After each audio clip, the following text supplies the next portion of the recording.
Estou de volta, meus alunos. Olha aí, o professor demorou um pouquinho, né? Eu peço perdão a vocês, meus alunos do SES.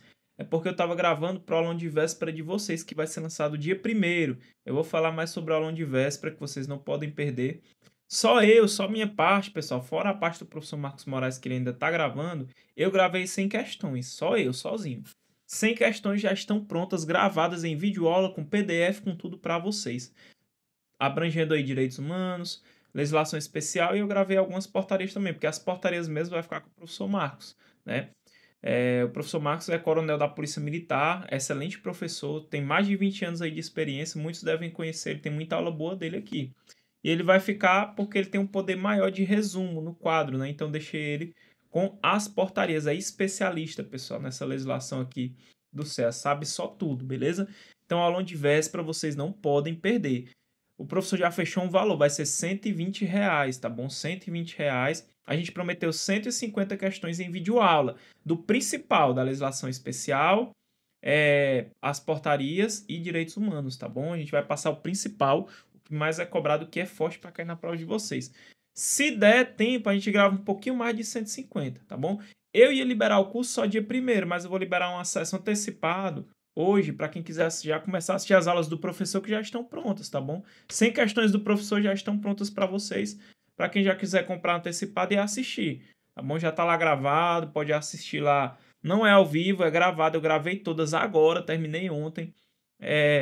Você pode ir no ritmo que você quiser. O importante é que você faça suas anotações, revise tudo no padrão, beleza? Mais uma vez, senhores, se vocês querem novas aulas no YouTube, é só você curtir o vídeo, comentar e compartilhar, tá bom? Eu prometi para vocês que cada 1.000 visualizações eu postava um novo. Eu tava postando com menos de 500 visualizações, agora eu vou postar só com 1.000. Então esse vídeo aqui bateu 1.000, eu já trago a continuação. Quem manda são os senhores, tá bom?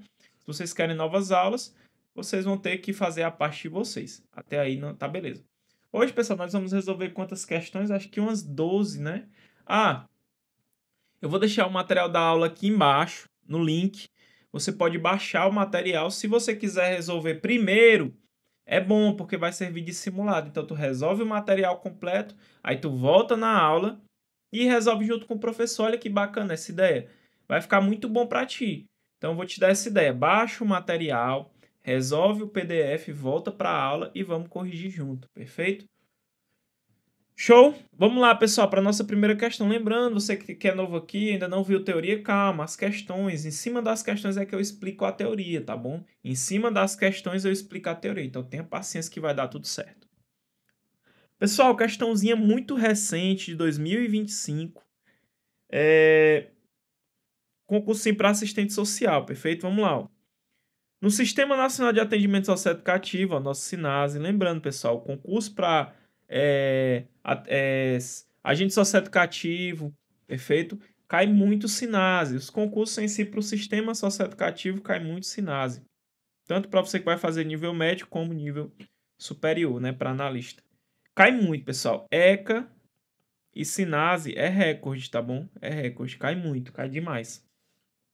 Por isso que eu trabalho muito em cima deles, não excluindo os demais. Nós vamos trabalhar com toda a legislação especial durante nossas aulas. Ó, a aplicação de medidas socioeducativas a adolescente em conflito com a lei deve considerar, vamos analisar um a um e o professor vai explicar. Então ele quer saber o que deve ser considerado conforme o SINASE quando é aplicada a medida socioeducativa ao adolescente. Lembrando que o adolescente goza de direitos, né? Proteção integral, né, pessoal? Respeito à pessoa que está na condição ainda de pessoa em desenvolvimento. Lembra que a gente falou, pessoal? Prioridade. Tudo isso a gente tem que levar em consideração. Pessoal, eu posso tratar o menor infrator da mesma forma que eu trato um adulto, por exemplo? Não. Começa pelo nosso próprio direito penal, que trata ali o menor de 18 anos, né, como uma pessoa inimputável. Perfeito? Ela está sujeita o quê? A medidas socioeducativas, que é o nosso objeto de estudo. Estamos tranquilos até aqui. Então vamos lá. Ó. A exclusão dos direitos fundamentais do adolescente, pessoal, eu vou excluir. Direitos fundamentais do adolescente, óbvio que não. É mesmo que pegar o ECA e rasgar, porque o ECA, lá no ECA a gente vai ter os direitos fundamentais, né, dos adolescentes que devem ser respeitados, pessoal. Não vou excluir direitos fundamentais, não.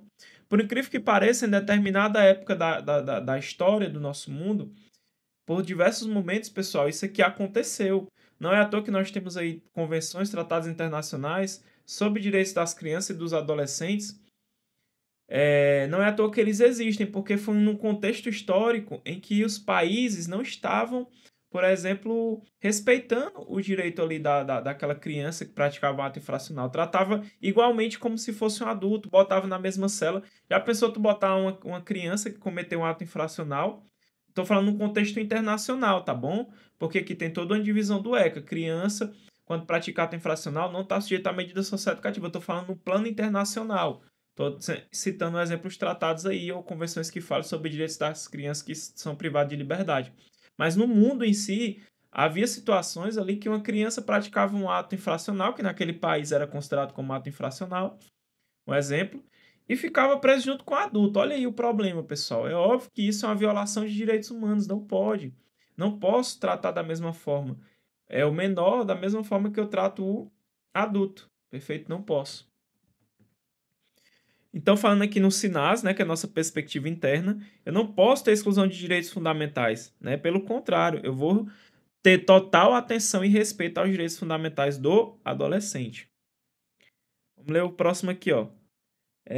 A priorização das medidas privativas de liberdade, pessoal. Então, quando o adolescente pratica um ato infracional, eu vou priorizar aplicar ele uma medida privativa de liberdade, por exemplo, internação, independentemente da gravidade da infração, totalmente errado, pessoal. Na verdade, eu só aplico medida privativa de liberdade, que é medida privativa de liberdade. É óbvio, pessoal, vai ter privado sua liberdade, né? Vai ficar ali no local, né, de atendimento socioeducativo. Eu não quero isso.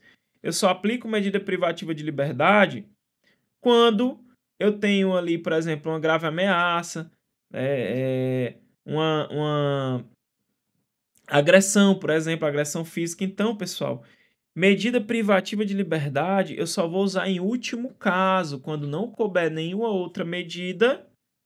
Quando aí foi cometido com violência ou grave ameaça, por exemplo, aí eu aplico uma medida privativa de liberdade, uma medida socioeducativa que priva de liberdade. Eu não vou priorizar, eu vou usar em último caso. Tá errado. E é de acordo com a gravidade da infração também. Vamos para a próxima. A individualização do atendimento, respeitando a condição peculiar de pessoa em desenvolvimento. Perfeito. Eu vou individualizar o atendimento, eu vou pegar cada adolescente e dar um tratamento individualizado de acordo com a necessidade de cada um. Não é à toa que eu vou ter uma coordenação técnica, eu vou ter uma equipe técnica que vai ajudar lá no plano individual de atendimento. Tem todo um cuidado aqui na atividade pedagógica do atendimento socioeducativo. Atendimento socioeducativo, pessoal, tem fins pedagógicos, perfeito? Vamos para D. A possibilidade de aplicação de penas privativas de liberdade equiparada à do sistema penal adulto? Jamais, pessoal, isso é impossível. Nosso sistema jurídico nacional não aceita que você venha a punir o menor infrator da mesma forma que se pune um adulto. Não pode. Perfeito? Vamos lá. Então veja, pessoal, ó. A execução das medidas socioeducativas, conforme aqui o nosso SINASE, ele vai seguir alguns princípios. Princípios aqui que têm que ser observados quando vai se executar uma medida. Então, vai aplicar uma medida ali a um adolescente. Na hora de executar essa medida, de aplicar ela propriamente dita, tem que se observar esses princípios aqui, ó. Então, vamos lá. Legalidade, ó, não podendo o adolescente receber tratamento mais gravoso do que o conferido ao adulto. Não pode, pessoal, não pode ter um tratamento mais gravoso, não pode ter um tratamento mais gravoso, tem que levar isso aqui. Então lembra, pessoal, ó, isso daqui, pessoal, ele advém também de regras internacionais, ó. Lembra das regras de Beijing? Ó, as regras de Beijing vai cair para vocês. Que as regras de Beijing são as regras mínimas das Nações Unidas para a administração da justiça da infância e da juventude. Eu estou fazendo um nexo porque não dá mais tempo ver um a um. Então, eu vou ligando com com outros assuntos do teu edital para a gente já ir vendo o máximo de assunto possível. Olha o que é que diz as regras de beijinho, pessoal. Ó. Os jovens que se encontram em prisão preventiva estarão separados dos adultos, tá bom? Tem que estar separado, porque não pode ter o mesmo tratamento, né? E recolhidos a estabelecimentos distintos ou recintos separados, no estabelecimento onde haja detentos adultos. Os jovens institucionalizados serão mantidos separados dos adultos. Isso aqui, pessoal, lembrando, são regras internacionais, tá bom? Não vá confundir com as regras internas, porque muitas das vezes não se aplica. A gente só vai pegando alguns e tendo ali como exemplo, né? Ó, regras mínimas das Nações Unidas para jovens privados de liberdade. É o que que diz, ó. Em todos os estabelecimentos de detenção, os menores devem estar separados dos adultos. É o que que ele bota, ó, a menos que sejam membros da mesma família. Isso se aplica no Brasil, meu aluno, é só quando a banca cobrar de acordo com as regras das Nações Unidas e lá em direitos humanos, tá bom? Muito cuidado. Muito cuidado. A gente vai falar bem direitinho. Nas aulas de direitos humanos, eu estou fazendo só uma ligação para você entender. De onde que vem essa questão de você não poder tratar o adolescente de forma mais gravosa do que a adulto? Eu estou te dando exemplo em regras internacionais que também está no teu edital. Um exemplo, as regras de Beijing, são as regras mínimas das Nações Unidas para a administração da justiça e da juventude. Essas regras, pessoal, elas surgiram num momento histórico em que estava tendo uma grave violação dos direitos ali das crianças, dos adolescentes e crianças que estavam em conflito com a lei. Aí foi adotado pela Assembleia Geral da ONU em 1985, por meio da Resolução 40/33, justamente essas regras de Beijing, trazendo aí diversos regramentos que servem de recomendação para os países. E nós temos também as regras mínimas das Nações Unidas para jovens privados de liberdade, mesma coisa. Só que as regras mínimas das Nações Unidas para a proteção de jovens privados de liberdade, ele surgiu para ser um complemento às regras de Beijing, tá bom? Isso já caiu em prova, viu, pessoal? Ele é um complemento às regras de Beijing de 1985. Nós vamos ver isso aqui na tranquilidade. Vamos lá. Vamos passando. O que mais, pessoal, que a gente vai ter aqui como princípio? Excepcionalidade da intervenção judicial e da imposição de medidas, favorecendo meios de autocomposição de conflitos. Prioridade a práticas e medidas que sejam restaurativas. E, sempre que possível, atendendo às necessidades da vítima. Proporcionalidade em relação à ofensa cometida. Brevidade da medida em resposta ao ato, em especial o respeito ao que dispõe. Eu acho que aqui ficou cortado, mas não tem problema. Eu vou botar no material de vocês. Ó. Individualização. Considera-se a idade, a capacidade e a circunstância pessoal do adolescente. Mínima intervenção restrita ao necessário para a realização objetiva da medida. Não discriminação ao adolescente, notadamente em razão de etnia, gênero, nacionalidade, classe social, orientação religiosa ou sexual ou associação pertinente a qualquer minoria ou status. Inclusive, pessoal, a gente tem portarias que vêm dar uma maior proteção à questão religiosa, né, do adolescente. Lembra que tem a portaria do serviço religioso, né, pessoal? Dentro do Centro de Atendimento Socioeducativo. Lembra que também, em relação a gênero, nós temos uma portaria que vem proteger a questão do grupo LGBTQI, né, pessoal? Não sei se chama assim atualmente, mas a gente vai estudar essa portaria também. Fortalecimento de vínculos familiares e comunitários no processo socioeducativo. Então aqui, pessoal, nós vamos ficar... Por óbvio, pessoal, só dá para marcar a letra C. Só dá para marcar a letra C, não tem como marcar outra. Então, pessoal, nós estamos resolvendo uma questão do SINASE. Eu já falei para vocês na aula passada o que seria o SINASE. O que é o SINASE? O SINASE, sempre que você ouvir falar do SINASE, ele está ligado à execução da medida. Quando a gente aplica uma medida socioeducativa, ela tem que ser executada. E é o SINASE que vai regulamentar a execução dessas medidas e vai trazer vários princípios, regras e critérios que envolvem justamente a execução da medida socioeducativa. Vários regramentos que têm que ser seguidos. O SINASE, ele é coordenado pela União. A União é quem coordena o SINASE. Porém, ele também vai ser integrado pelo sistema estadual, distrital e municipal. A gente vai ter os programas de atendimento também no âmbito do estado e dos municípios, como vocês sabem. Perfeito, pessoal? E aí, senhores, ó, a gente pode passar aqui para a nossa próxima questão. Então, lembra do SINASE. O que é o SINASE? Sistema Nacional de Atendimento Socioeducativo. Ele vai se preocupar com o quê? Ele vai se preocupar com a execução das medidas socioeducativas que são aplicadas ao adolescente que venha a praticar um ato infracional. Então, o SINASE nada mais é do que um conjunto. Conjunto de quê?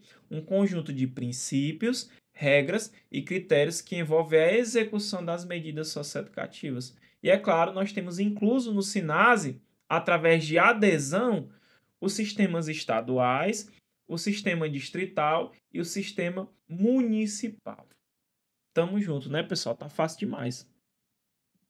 Vamos botar aqui.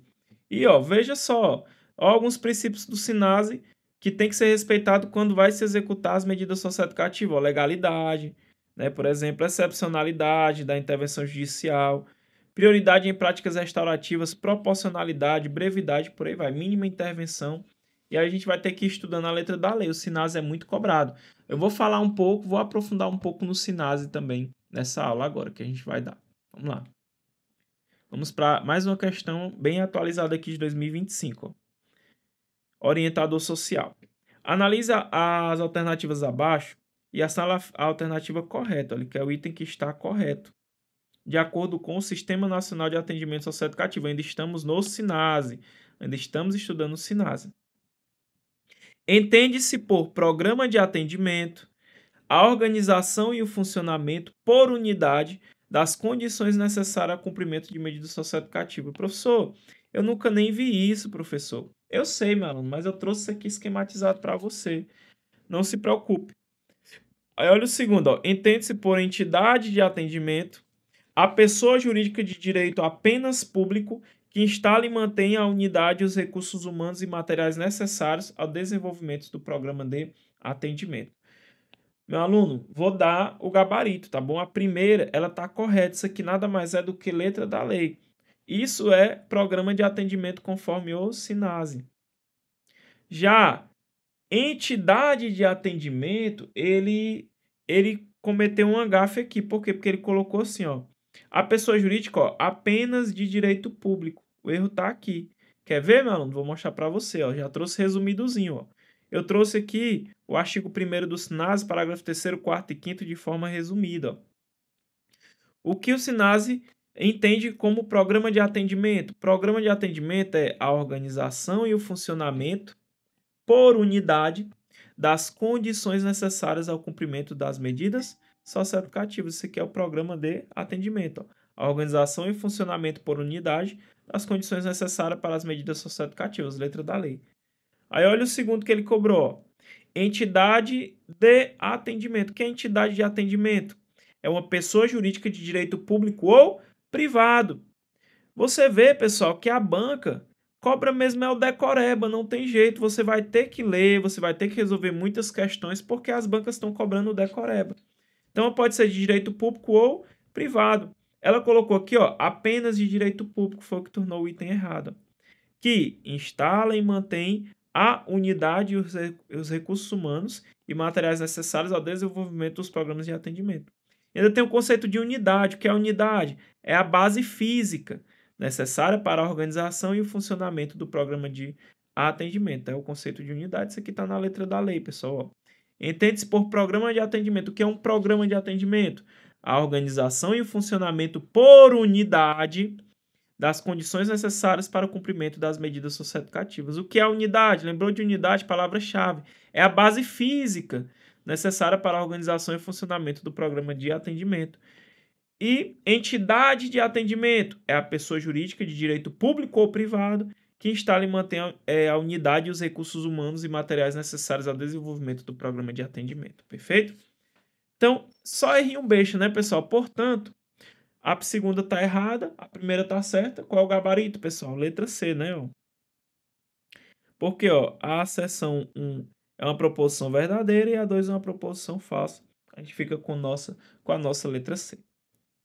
Vamos passando, né, senhores? Vamos passando. Aqui, pessoal, eu trouxe mais ou menos uma situação para mostrar para vocês em relação ao atendimento socioeducativo, ao SINASE, ao Sistema Nacional de Atendimento Socioeducativo.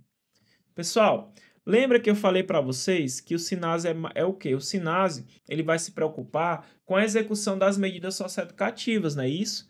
Que é destinado ao adolescente que pratica ato infracional. Lembra, pessoal, que o SINASE ele é coordenado pela União, né? Isso é isso. E o SINASE nada mais é do que um conjunto de princípios, regras e critérios que vão envolver a execução de medidas socioeducativas. Porém, eu vou ter incluído no SINASE, por adesão, né, os entes vão aderir. Quais entes, professor? Os entes federativos. O Estado, o DF, os municípios, eles vão aderir também ao sistema de atendimento socioeducativo, não é isso? É isso. Então, veja, o SINASE, que vem a regulamentar a execução de medidas socioeducativas, ele é coordenado pela União.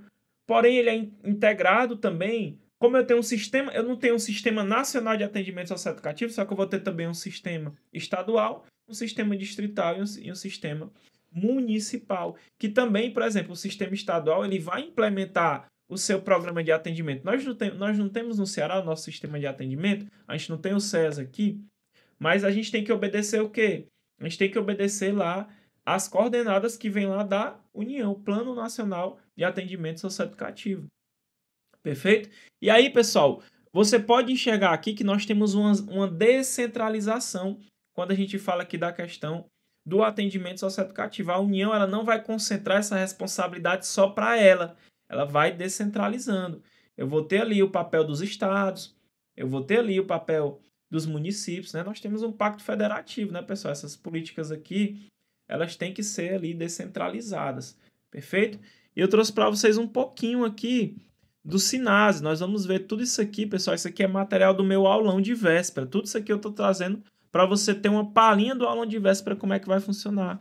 Ele traz as competências aqui quando a gente vai estudar o SINASE. Por exemplo, a União, que é quem coordena, né, o SINASE, ela vai, formular e coordenar a execução da Política Nacional de Atendimento Socioeducativo. Perfeito? Então, eu tenho uma Política Nacional de Atendimento Socioeducativo. E eu tenho também a elaboração do Plano Nacional de Atendimento Socioeducativo. Esse Plano Nacional, ele vai servir de embasamento para o plano estadual. Por quê? Porque eu vou ter também um plano estadual de atendimento socioeducativo, que tem que estar em conformidade com o plano nacional. E também eu vou ter um plano municipal de atendimento socioeducativo, que tem que estar em conformidade com o plano nacional e com o plano estadual. Então, veja, senhores, a União tem mais dinheiro, não tem, pessoal? Tem. Então, ela tem como competência financiar também os demais entes. Tem que mandar um dinheiro para o Estado, tem que mandar o dinheiro ali para o município, tem que financiar os entes federados. Quem são os entes? Os estados, os municípios, tá bom? Tem que financiar a execução dos programas e serviços do SINASE. Os estados, pessoal, eles vão formular, instituir e coordenar o sistema estadual de atendimento socioeducativo, respeitado, claro, as diretrizes fixadas pela União. Os municípios, eles também vão formular, instituir e coordenar o sistema municipal de atendimento socioeducativo. Claro que tem que respeitar as diretrizes fixadas pela União e pelo Estado. Isso aqui você tem que dominar. Você tem que dominar. Ah, pessoal, e outra informação importante, tá bom? Deixa eu ver aqui se eu boto aqui o SINASE, pessoal. O SINASE, deixa eu ver, eu não coloquei a lei do SINASE aqui, O SINASE.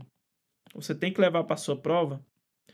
O SINASE, ele vai ter uma pessoa ali que vai gerir, né? Que vai ser responsável por gerenciar o SINASE. Aí você vai lembrar dessa siglazinha aqui, SDHPR. O que significa isso aqui? Isso aqui, pessoal, significa Secretaria de Direitos Humanos da Presidência da República. Essa Secretaria de Direitos Humanos da Presidência da República, ela é quem vai ficar responsável pela gestão do SINASE, tá bom? Então, gestão do SINASE. A gestão do SINASE é feita pela Secretaria de Direitos Humanos da Presidência da República. A essa secretaria compete a função executiva e a gestão do SINASE. Então, aqui ela vai ter a função executiva, isso aqui já caiu muito em prova, e de gestão do SINASE. Tem que levar isso aqui para a tua prova. tem que levar isso aqui para a tua prova. Não pode ir sem ver isso aqui, meu aluno. Muito importante. Então, veja, pessoal. União, Política Nacional de Atendimento Socioeducativo. Ela que vai elaborar o Plano Nacional. Nós temos outras competências aqui. Eu trouxe algumas só para te mostrar um panorama geral. Vou te mostrar só um panorama geral, perfeito? Para você não ficar voando. Ah, pessoal, informação. Quando eu falo da União, você vai anotar isso aqui porque também cai muito em prova. A União, pessoal, é vedado a União, ou seja, é proibido o desenvolvimento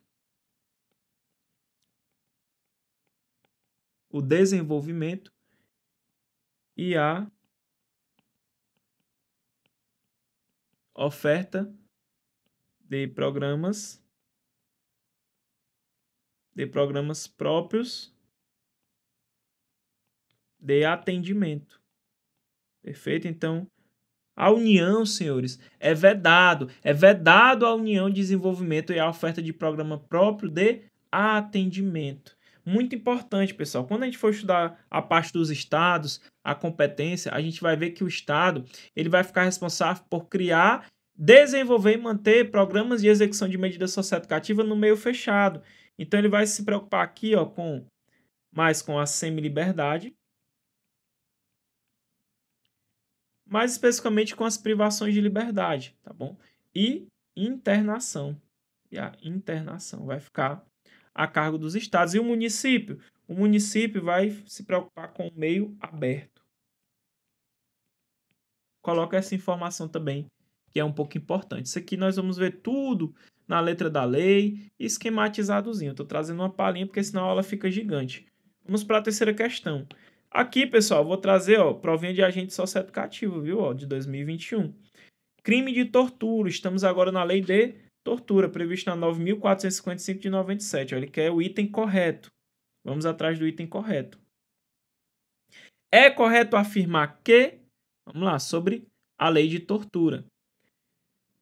Aceita fiança? Aceita, pessoal, fiança, tortura? Nós vamos ver que não. Ele é inafiançável. Tortura é inafiançável. E insuscetível de graça e anistia. Pode ser anistiado? Não pode. Não pode. Não pode ser praticado por agente público. Pode ser, sim, praticado por agente público. A gente vai ver. Inclusive, vocês, quando estiverem lá, vocês podem cometer crime de tortura dentro do sistema de atendimento. Por isso que vocês têm que estudar a lei de tortura para saber o que não pode fazer. A pena é aumentada se cometida contra criança ou adolescente. Lindo, pessoal. É isso mesmo, a pena vai ser aumentada se for praticado contra criança ou adolescente. A gente vai ver que tem outras pessoas aqui que também vai gerar o aumento da pena. A pena é diminuída se cometida mediante sequestro? Não, pessoal, tá errado. Não vai. Já pensou vai ser diminuída porque foi cometido mediante sequestro? Aqui, pessoal, óbvio que tá errada. Se é cometido mediante sequestro, aqui também vai ter aumento de pena. Eu vou ter um aumento de pena. Perfeito? Eu deixei aqui uma partezinha aqui. Pessoal, vamos ver aqui, ó. Tortura, pessoal, tortura. É óbvio, pessoal, que ninguém pode ser submetido à tortura. Isso daqui está na nossa Constituição, artigo 5º, ó. Ninguém será submetido à tortura. Você não pode torturar ninguém, pelo amor de Deus. E a Constituição, ela equipara a tortura aos crimes hediondos.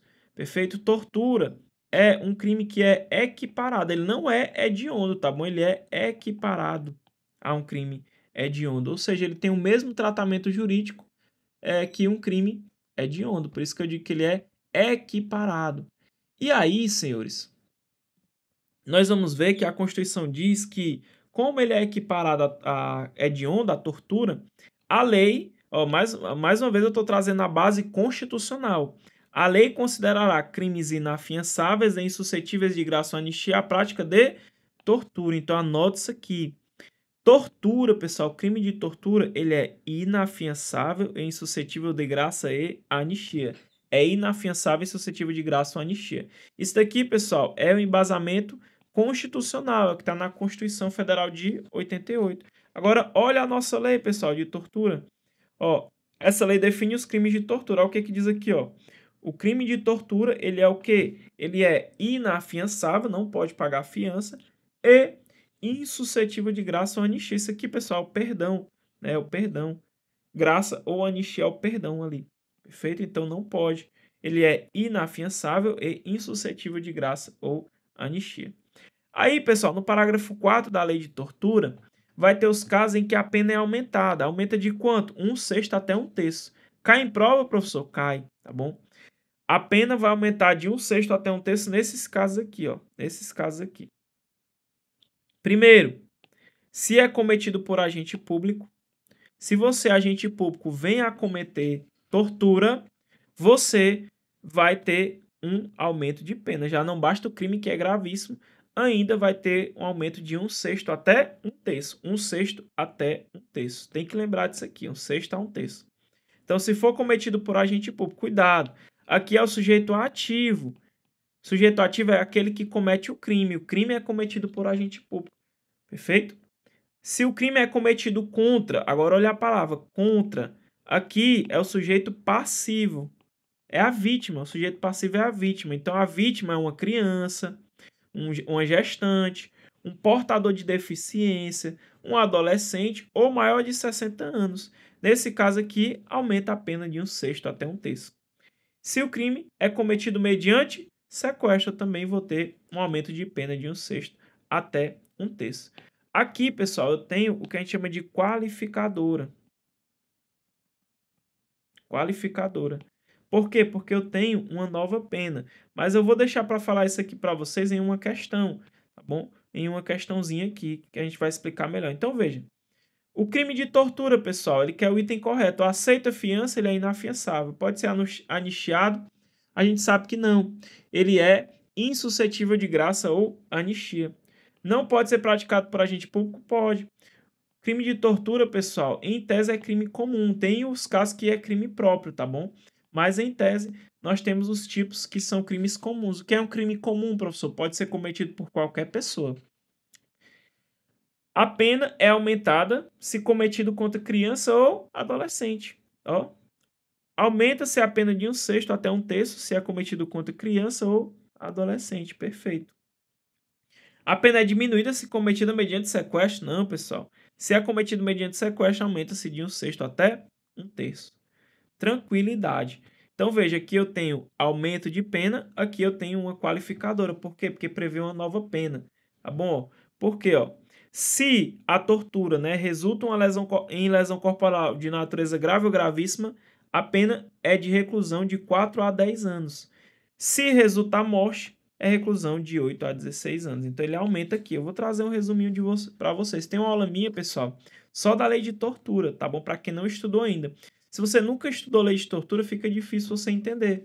Mas se você já estudou com um professor, fica fácil. Só você botar lei de tortura, professor Tiago Oliveira Cés. Vai aparecer aí, vou explicar ela passo a passo. Vamos lá, ó. Quarta questão. Essa questão aqui é interessante, essa quarta. Vamos lá estudar com o professor. Veja só. Questãozinha de 2024 para advogado. O crime de tortura previsto na Lei 9455 de 97 é considerado, eu já falei para vocês, é a equiparação, né? Então veja. Inafiançável, sim, mas suscetível de graça ou anistia, não. Não é suscetível, é insuscetível. Cuidado, não cabe graça ou anistia. Hediondo, pessoal, é hediondo. O que vocês acham? Pessoal, é hediondo? Não. Ele é equiparado a hediondo. Ele se equipara a hediondo. O que acontece? Ele não está, pessoal, listado lá na lei dos crimes hediondos, mas ele vai receber o mesmo tratamento jurídico rigoroso dos hediondos. Aí coloca hediondo, mas suscetível de graça ou anistia. Insuscetível de graça ou anistia. Aí bota, ó, hediondo é insuscetível de graça ou anistia. Tá errado. É equiparado, né?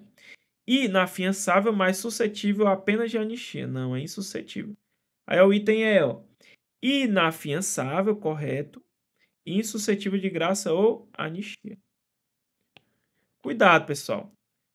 Porque a banca, quando ela cobra essa questão do hediondo, ela tem que querer te cobrar esse conhecimento, de você saber que é equiparado a hediondo. Cuidado, sempre analise item por item para você sempre marcar o mais correto, perfeito? Eu já vi questão colocando como sendo hediondo e marcando como correto. Então, analise. Se ele cobrar de forma mais específica, é equiparado à hedionda. Eu vou dizer que é equiparado, perfeito? Então, pessoal, geralmente, nós temos aqui um pequeno resumo.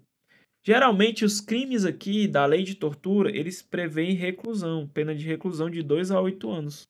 Tá bom? Reclusão de 2 a 8 anos. Tem um crime específico que a pena é de detenção. Detenção de 1 a 4 anos. Que é no caso da omissão, né? Da tortura omissiva, que a gente vai ver também. Também, pessoal, nós temos reclusão de 4 a 10, que são as qualificadoras, quando gera lesão corporal de natureza grave ou gravíssima. Nós temos uma reclusão de 8 a 16, quando gera morte. Professor, qual a diferença de reclusão e de detenção? Reclusão, pessoal, pode iniciar no meio fechado, né? Já a detenção no semiaberto ou no aberto, perfeito? É a diferença aqui. É quanto ao rigor penitenciário.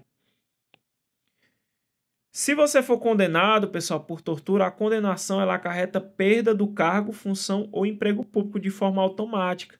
Não precisa aqui motivar, é um efeito automático. Foi condenado, meu amigo, por tortura, você perde o cargo. Então, um exemplo, um policial torturou, foi condenado, vai perder, tá bom? Vai perder o cargo.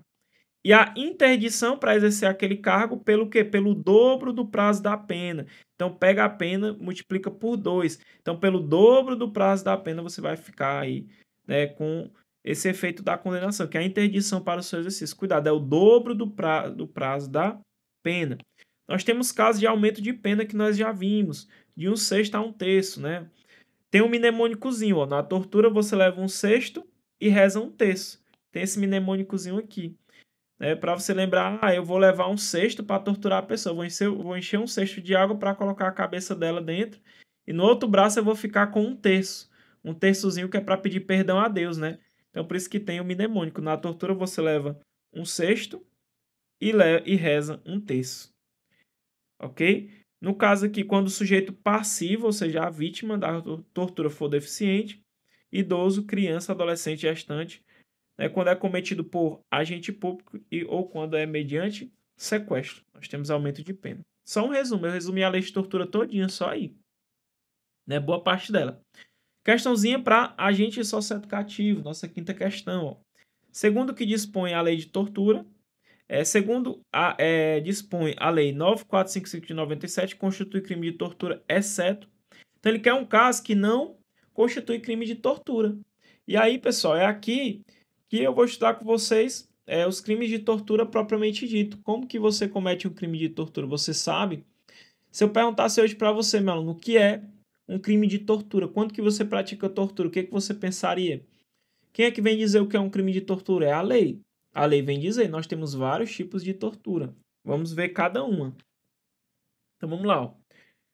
Constranger alguém com emprego de violência ou grave ameaça, causando-lhe sofrimento físico ou mental, com o fim de obter informação, declaração ou confissão da vítima ou de terceira pessoa. Correto. Aqui, pessoal, que a gente chama de tortura, prova. Isso aqui é tortura, tá bom? Para você praticar a tortura, pessoal, você tem que constranger alguém usando, pode ser violência ou grave ameaça, né? Não necessariamente violência, ou violência ou grave ameaça. E quando você constrange essa pessoa por meio de violência ou grave ameaça, você causa nessa pessoa um sofrimento físico ou mental. Só que nesse caso tem uma finalidade, não tem qual é a finalidade? Obter informação, declaração ou confissão da vítima, por isso que é tortura prova. Mas cuidado, se você constrangeu a pessoa usando violência ou grave ameaça e conseguiu causar nela, você conseguiu causar nessa pessoa um sofrimento físico ou mental, o crime consumou. Está consumado o crime de tortura, não importa se você conseguiu ou não obter informação. Então veja, pessoal, essa é a tortura prova, ou chamada de tortura probatória.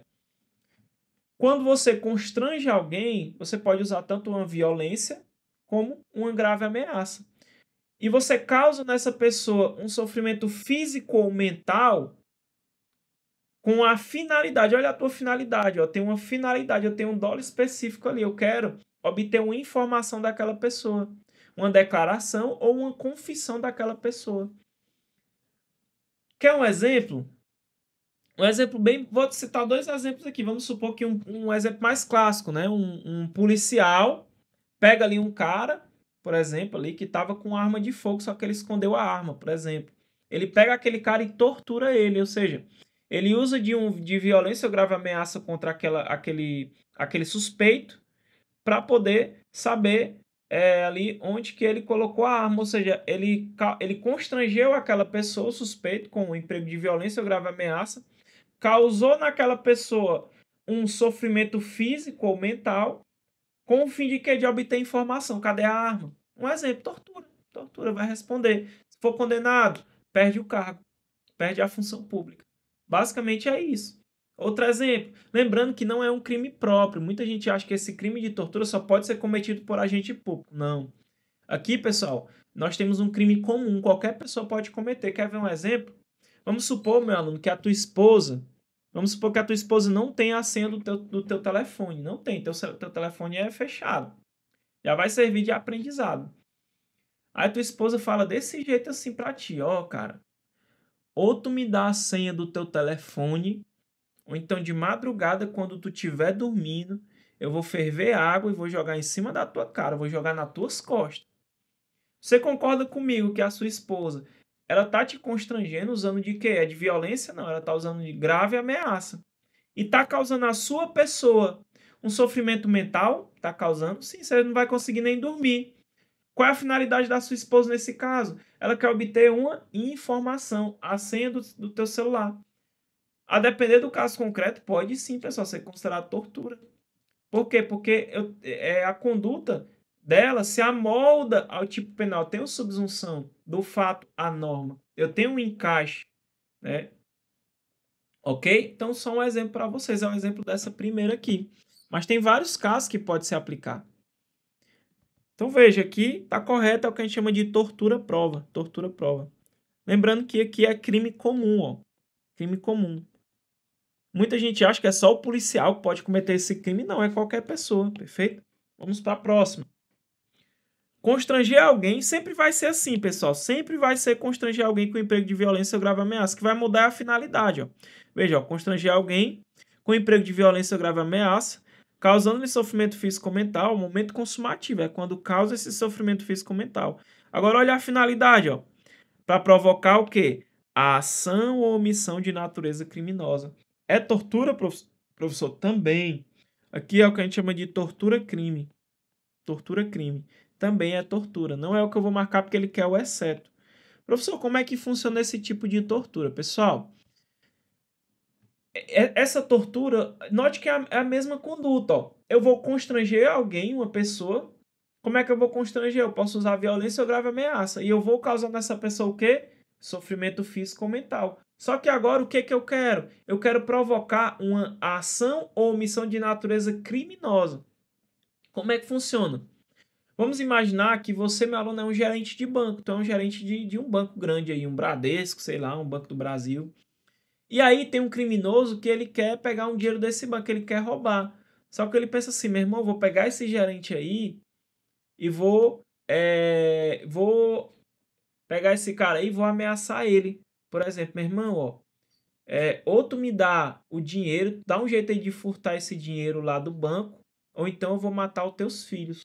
Vou matar tua esposa, vou matar teus filhos e tua esposa, vou fazer lá o escambau com eles. Se tu não pegar o dinheiro desse banco e transferir para minha conta, me dá o dinheiro vivo. E aí?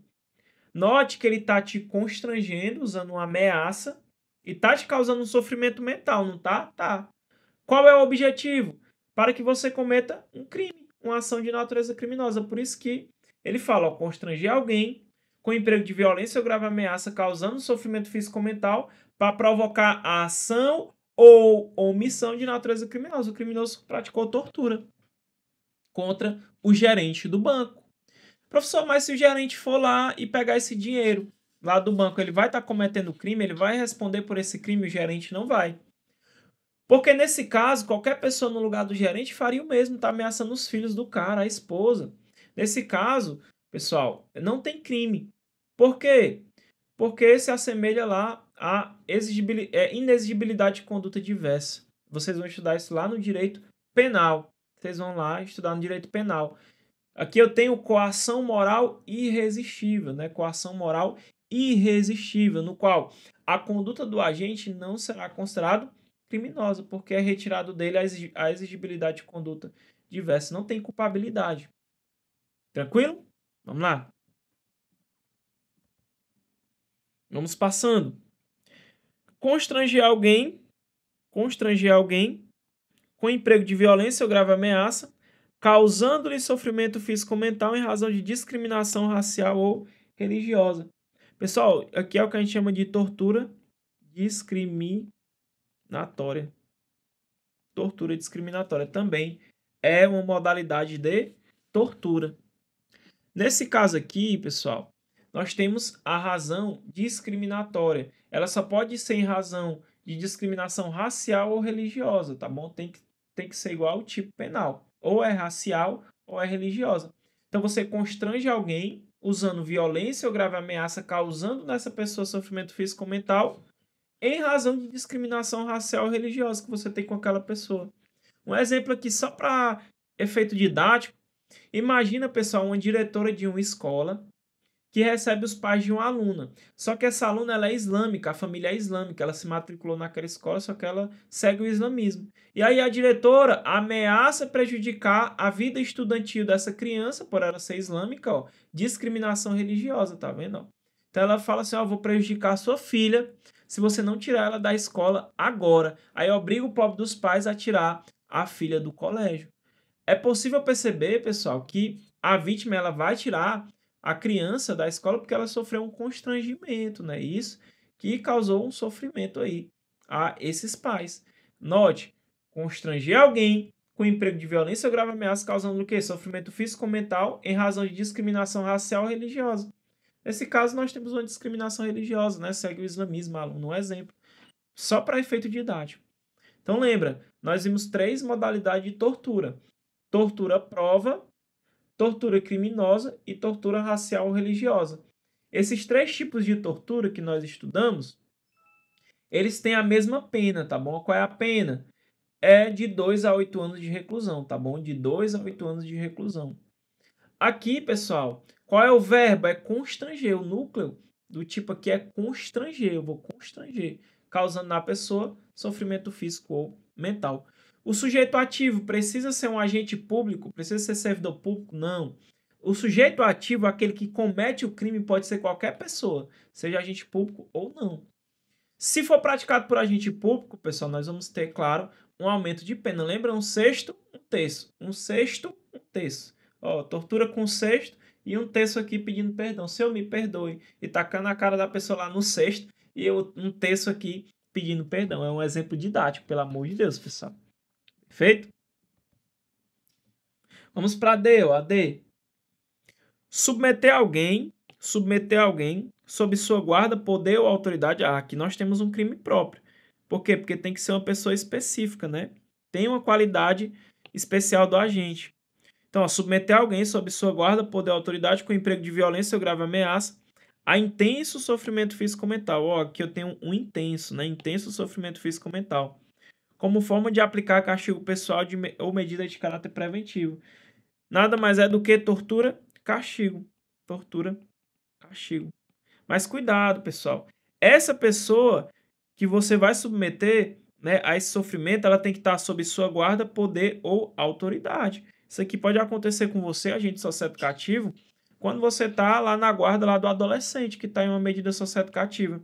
Tu pega aquele adolescente e, com emprego de violência ou grave ameaça, tu coloca ele em uma situação de intenso sofrimento físico-mental, só para aplicar um castigo pessoal, porque o adolescente está fazendo baderna, tu praticou tortura, crime de tortura, que a gente chama de tortura-castigo.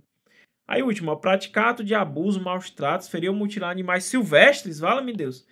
Isso aqui é crime ambiental, pessoal, tá errado, ó, maus tratos, né?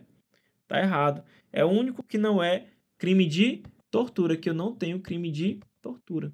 Perfeito? Como vocês podem ver, meus alunos, é muita coisa. Tá? Calma que ela não vai terminar agora, tô só te dando um descanso. Por isso, pessoal, que o professor elaborou aquela apostila de 400 questões comentadas, porque tudo isso aqui de direitos humanos, todo esse contexto tem questões. Se tu não resolver questões assim que tu sair daqui, ou se tu não for lá na apostila resolver, amanhã tu esquece tudo. Tu não lembra mais o que é a carta da Organização dos Estados Americanos, tu não lembra mais o que é a corte, tu não lembra mais o que é a comissão, tu não lembra mais o que é a convenção, tu não lembra mais de nada. Se tu não resolver questões, tu não lembra, cara, não lembra, não adianta. Então, meu aluno, faça um investimento na apostila de questões do professor. 400 questões comentadas, todas as matérias, português, portarias, né, legislação do SES, direitos humanos, legislação especial, tudo em questões. Tudo isso aqui tu vai repetir diversas vezes, porque são várias questões do mesmo tema. Bum, bum, bum, várias questões do mesmo tema. Meu aluno, não deixa de adquirir a apostila.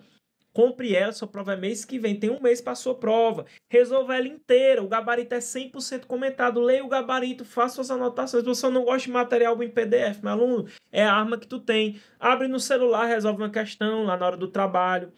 Abre ali na hora que você está na academia, está descansando, lê uma questão, resolve, lê o comentário. Está em casa, faz as questões, anota. Meu aluno, esse material é indispensável. Se você quer chegar no nível de competitividade top, quer chegar abalando mesmo pesado, se você quer gabaritar, ouça o professor que tem os alunos que estão lá no top 20, top 10 do último concurso, porque fizeram tudo que o professor falou. Resolveram a apostila de 400 questões, alguns resolveram mais de uma vez.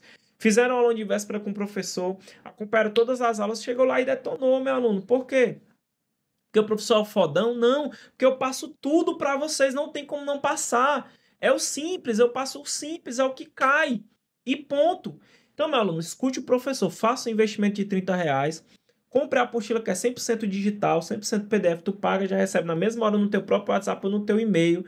Faça esse investimento, isso é ouro, pessoal. Isso é ouro por um valor irrisório de R$ 30. Você pode pagar até no cartão, pode até dividir. Só que no cartão fica 35 através de PagSeguro. Não vá para a prova sem resolver essa apostila, porque ela vai te ajudar. Ela tem tudo isso aqui em questões e várias diversas questões. Professor, eu quero adquirir agora. Só ir na descrição do vídeo que tem um link que tu clica e já vai direto pro meu WhatsApp. Ou então, se tu estiver assistindo pelo teu computador, eu vou deixar um QR Code aqui, tu abre a câmera do teu celular, lê o QR Code, vai direto pro meu WhatsApp. Aí tu fala assim, professor, eu quero adquirir a apostila, eu quero pagar pelo Pix. Fala logo o método de pagamento, porque é muita gente. Eu já te atendo mais rápido. Beleza? Então, atente-se. Compre o material, resolva, que você vai se dar bem. Beleza? Vamos para a próxima questão, sexta questão. Já estamos aqui com quantas horas? Quase 50 minutos de aula. Vamos lá. Pessoal, olha como as carreiras policiais cobram de forma mais difícil a lei de tortura. Eu vou trazer um exemplo. 2023 para soldado da PMRJ. Precisava ler tudo isso aqui, pessoal? Nem precisava, tá bom? É só você vir aqui, ó. Com base na redação da lei de tortura sobre o crime, é incorreto afirmar. Ele quer o item errado. Eu trouxe essa questão também porque ela traz quase a lei toda de tortura para a gente revisar. Então, veja. A condenação por crime de tortura acarretará a perda do cargo, função ou emprego público e a interdição para o seu exercício por igual prazo da pena.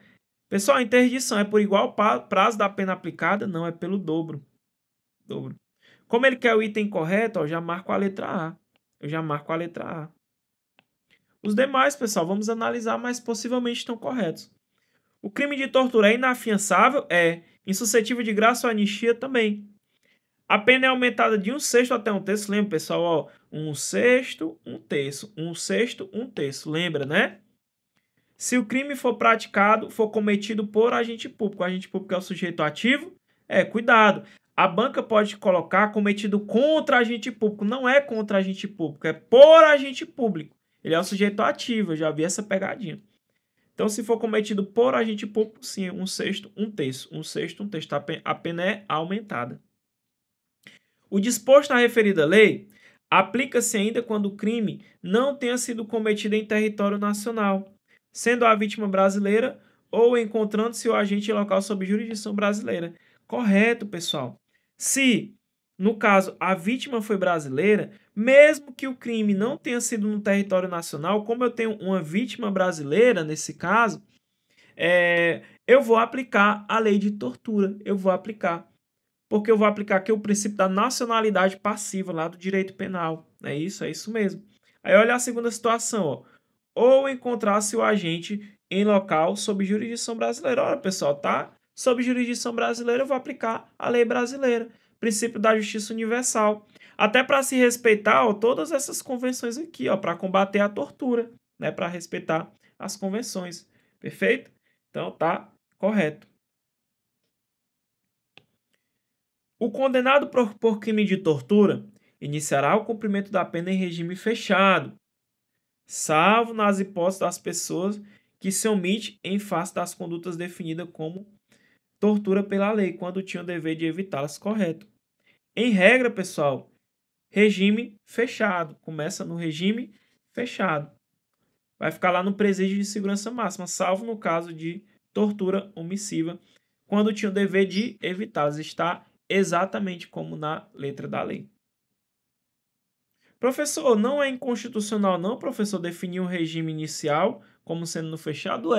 Tem esse entendimento do STF, mas é cobrado mais em carreiras policiais, aqui dificilmente vai ser cobrado. Então, vejam, a condenação acarretará a perda do cargo, função ou emprego público, e a interdição para o seu exercício pelo dobro do prazo, que ele colocou, ó, por igual prazo, ó. Ele colocou por igual prazo da pena aplicada, bem aqui, ó, por igual prazo, o erro está aqui. Beleza? Na verdade é pelo dobro. O crime de tortura é inafiançável e insuscetível de graça ou anistia, correto. Aumenta-se a pena de 1/6 até 1/3 se é cometido por agente público, como ele colocou na questão. E também se o crime é cometido contra criança, gestante, portador de deficiência, adolescente ou maior de 60 anos. E se o crime também é cometido mediante sequestro. Aí veja, pessoal, ó, princípio aqui da nacionalidade passiva e da justiça universal. Ó. O disposto nessa lei aplica-se ainda quando o crime não tenha sido cometido no território nacional, mas eu tenho vítima brasileira. Princípio da nacionalidade passiva. Ou o agente está no local sob jurisdição brasileira, princípio da justiça universal, né, em relação também ao combate à tortura, né, pessoal, previsto lá nos tratados e convenções internacionais. Então, eu vou aplicar aqui a lei de tortura. O condenado por crime previsto nessa lei, salvo o parágrafo 2º, que é a tortura omissiva, iniciará o cumprimento da pena no regime fechado. Regime fechado. Tem julgado aqui do STF dizendo que é inconstitucional. Perfeito? Mas se cobrar na letra da lei, exatamente como está na letra da lei, marca o que está na letra da lei. Perfeito? A não ser se ele pergunte conforme o entendimento do STF. Tem que ser bem específico. Cai mais em carreiras policiais. Para vocês é mais difícil cair. Vamos lá para a nossa 7ª questão. A gente sai da lei de tortura, pessoal, e a gente vai para a lei 8.742 de 93, que é a lei orgânica da assistência social. Vai falar sobre a assistência social. Vamos lá. Ó. José, pessoa com deficiência moderada, recebe o BPC. Pessoal, para quem não sabe o que é BPC, eu vou explicar para vocês um pouco sobre o BPC, mas é muito detalhe. O que é o BPC? O que é assistência social, senhores? A assistência social, ela existe para ajudar as pessoas desamparadas, pessoas que estão em situação de violência, pessoas que estão ali com problemas financeiros, né? Precisa ali de um auxílio do governo, Bolsa Família, famílias que vivem em uma situação econômica complicada. Então, ela vai proteger pessoas que necessitam de ajuda do Estado, mulheres que estão em situação de violência, idosos. Perfeito? Isso é assistência social. E nós temos um que a gente chama de BPC. O que é BPC? É o benefício de prestação continuada. O benefício de prestação continuada, ele é um benefício que vai se destinar à pessoa que é deficiente e ao idoso. Idoso com que idade, professor? Com 65 anos ou mais. Então já tem que lembrar disso para a prova. O benefício de prestação continuada, ele é a garantia de um salário mínimo, então o Estado vai pagar um salário mínimo todo mês, a pessoa que tem deficiência ou ao idoso com 65 anos ou mais. Professor, o requisito é só ser deficiente ou ser idoso com 65 anos ou mais? Não, não é somente isso. Além de você ser deficiente ou idoso com 65 anos ou mais, tem que se provar que você não tem condição de prover o seu meio de subsistência, você não tem condição de se sustentar. Você não tem meios de prover a própria manutenção ali da sua vida, perfeito? Então, esse é o requisito. Então, você é deficiente, por exemplo, e não tem como prover o seu meio de subsistência. Você é idoso, tem 65 anos ou mais, 70, 80, e não possui meio de prover a sua própria manutenção. Então você tem direito ao BPC, benefício de prestação continuada. Todo mês você vai receber um salário mínimo. Todo mês você recebe um salário mínimo. Mas lembra, pessoa com deficiência, idoso com 65 anos ou mais, que comprove, você tem que comprovar que não tem como prover o seu meio de subsistência, né? Prover a sua própria manutenção. E nem a sua família também não tem condição, nem sua família. A sua família também não pode prover as condições necessárias ali para você, perfeito? Basicamente é isso. Então você já sabe o que é o benefício de prestação continuada no âmbito aqui da assistência social. Então vejam, claro que o José ou é idoso ou é deficiente. Então veja, ele é deficiente porque ele recebe BPC, ó, e decide aceitar uma oferta de emprego em uma empresa privada. Opa, se ele arruma um emprego, pessoal, possivelmente ele vai ter como se manter. Não tem? Tem. Então veja, com salário mensal de 3 salários mínimos. Eita, pessoal, o salário que ele vai ganhar. 3 salários mínimos, senhores, olha aí. Ele mantém CPF regular, está inscrito no CAD único. O CAD único, pessoal, ele busca registrar todas as pessoas que estão em uma situação vulnerável, né? Vulnerabilidade socioeconômica. Aí você se cadastra no CAD único. O CAD único é como se fosse a porta de entrada aí para os serviços sociais, os atendimentos sociais, Bolsa Família, né? O auxílio gás, tarifa social. Você tem que estar inscrito no CAD único. Tem que estar inscrito no CAD único. Então, veja, ele está inscrito no CAD único e o benefício foi suspenso corretamente ao ingressar no mercado de trabalho. 2 meses após começar em seu novo emprego, José solicita auxílio inclusão. Professor, ele está trabalhando e ainda vai pedir outro auxílio, já bastava receber o BPC e agora ele vai solicitar um auxílio inclusão junto ao INSS. E aí, professor, o que é isso? Eu não sei nem o que é auxílio inclusão. Pessoal, o nome já dá uma ideia, né, pessoal? Auxílio inclusão. Aí ele quer saber o item correto. Eu vou explicar o que é auxílio inclusão. Ele pergunta só assim, ó. Se ele vai ter direito ao auxílio inclusão ou se ele não tem direito ao auxílio inclusão. A questão quer saber isso. Professor, eu entendi o que é o BPC. Eu entendi que o BPC é pago ao deficiente ou ao idoso com 65 anos ou mais e ele vai receber um salário todo mês. Eu entendi. Porque ele não consegue se sustentar, nem a família consegue sustentar ele. Até aí tem alguma dúvida? Não, não tem nenhuma dúvida. Mas, professor, o cara que recebia BPC era deficiente, só que ele arrumou um trabalho e vai ganhar bem, 3 salários mínimos. Ele ainda está solicitando um auxílio inclusão, professor. O que é esse auxílio inclusão? Pessoal, o auxílio inclusão, ele foi criado basicamente para poder incentivar as pessoas com deficiência, por exemplo, no exemplo da questão, a ingressar no trabalho formal, a trabalhar. Então, ele é um benefício criado pela Lei Orgânica de Assistência Social, que ele tem como principal finalidade incentivar a inclusão de pessoas com deficiências no mercado de trabalho, para a pessoa trabalhar. Então, veja, esse benefício ele ajuda financeiramente pessoas com deficiência que venham ingressar no mercado de trabalho. Ele ajuda a reduzir o impacto da perda do BPC. Ora, tu tá acostumado a receber o BPC todo mês, um salário mensal. Do nada corta. Cortou só porque tu começou a trabalhar. Corta o BPC. É difícil, meu irmão, dá um impacto grande. Então, o que acontece? Eu crio esse auxílio que vai incentivar a pessoa com deficiência a entrar no mercado de trabalho formal e ainda vai reduzir o impacto da perda do benefício de prestação continuada, né, no momento que ele consegue o emprego. Então, ele busca incentivar a autonomia financeira e a inserção no mercado formal sem que a pessoa venha a perder totalmente o seu suporte financeiro. Então, ele incentiva a inclusão de pessoa com deficiência no mercado de trabalho sem um risco imediato de perder o suporte financeiro. Basicamente é isso, o auxílio inclusão. Só, senhores, que no caso aqui, meu irmão, o cara vai receber 3 salários mínimos, bicho. 3 salários mínimos. É óbvio que tem um requisito para tu receber o auxílio inclusão. Nesse caso aqui, pessoal, é óbvio que ele não tem direito, tá bom? Você vai marcar logo o item D aqui, ó. Ele não tem direito ao auxílio inclusão, pois sua remuneração ultrapassa o limite de 2 salários mínimos. É isso, é o limite. Gabarito, letra D. Por quê, senhores? Ó, Veja, senhores, que tem direito ao auxílio inclusão, ó, tem direito ao auxílio inclusão, né? De que trata o Estatuto da Pessoa com Deficiência? A pessoa com deficiência moderada ou grave, que cumulativamente, ou seja, tem que ter esses requisitos de forma cumulativa, ó.